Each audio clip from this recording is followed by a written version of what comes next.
It's wild that these kids get hooked because of Sailor Moon when it's full of extremely inappropriate and overly sexualized content. I'd say it's not suitable for any audience, let alone children. It may seem cute and colorful, but its main protagonists, which, by the way, are supposed to be 14-year-olds, are often in compromising scenes with extreme nudity. Here in the United States, pedophilia is a big no, and it's a super sensitive topic. That girl looks 7 years old.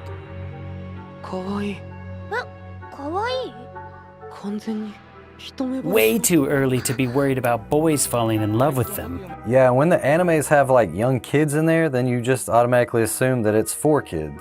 But because it's an animation, the twisted storylines usually fly under the radar. But kids pick up on these themes subconsciously.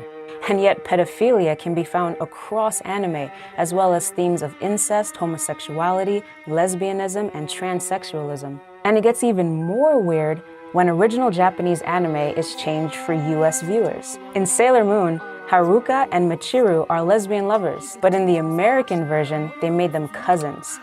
He's exactly the type who's supposed to have a pure heart and powers. We should make sure we watch him closely then. Leave it to me, cuz. Okay. But someone clearly didn't think this through because they left the scenes the same, only changing dialogue, leaving the impression that they are some sort of twisted cousin lovers. Usagi, or better known as Sailor Moon, is a middle schooler who falls in love with a college student. There's even a scene of the characters engaging in sex. You know what's crazy? There are tons of reaction videos on YouTube where people don't find this scene disturbing. This isn't the only time that Usagi stayed overnight at her boyfriend's house. We should probably go wake Chibiusa. Let her sleep. Both of you can stay here tonight. This particular storyline is even carried over into later seasons of the show. There is even a scene where Usagi's love interest, Mamoru, accidentally kisses an extremely young 5-year-old Sailor Chibi, which, how do you accidentally kiss a 5-year-old? Hey, what just happened here? You there! What do you think you're doing? Why are you hugging my Momo? Momo? Hey! Back off! Get away from my man! Usagi becomes jealous when she thinks her boyfriend is falling in love with a grade school girl. It seems like the only thing you care about lately is Chibiusa. Do you like her? Do you think she's that cute? What? That's ridiculous. She's still in elementary school. She's just a little kid. So what if she's little? That doesn't matter in love. Yeah, that's disgusting. She's still another woman!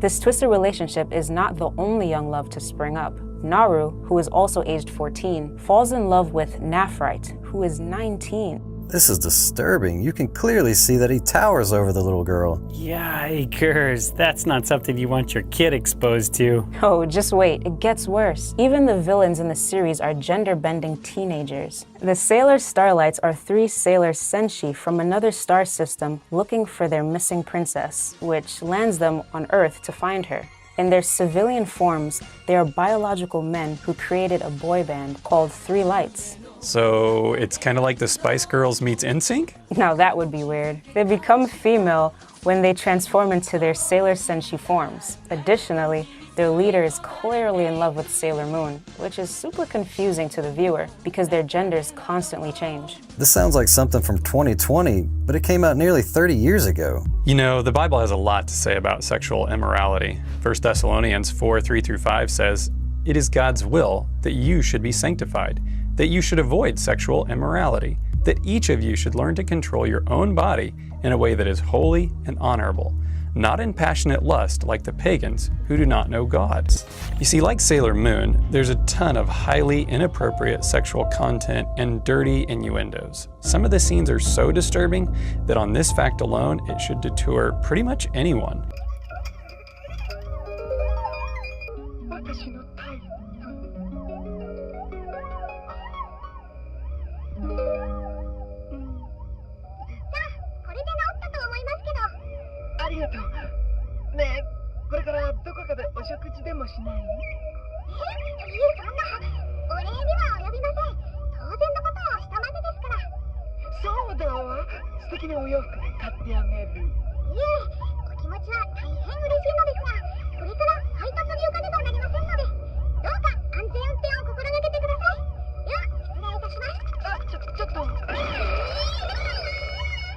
Oh, okay, that's weird. There are so many of these extremely inappropriate scenes that it's crazy the American public doesn't ban it due to its promotion of pedophilia. When searching for the Dragon Balls, the young Goku is seen sneaking a peek at Bulma's underwear. Also, really disturbing is this scene of Master Roshi asking to see under Bulma's dress. A peek at your, underwear. Dirty old man! Huh. Well, if being made into an embarrassing object is what it takes to get my wish, then okay!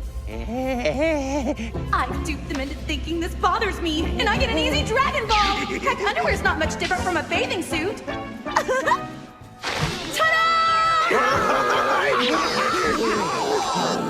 Oh, the shade! Oh wow, when she lifted up her dress, she didn't even have underwear on. And this is rated Y7 for kids? Eesh, mercy.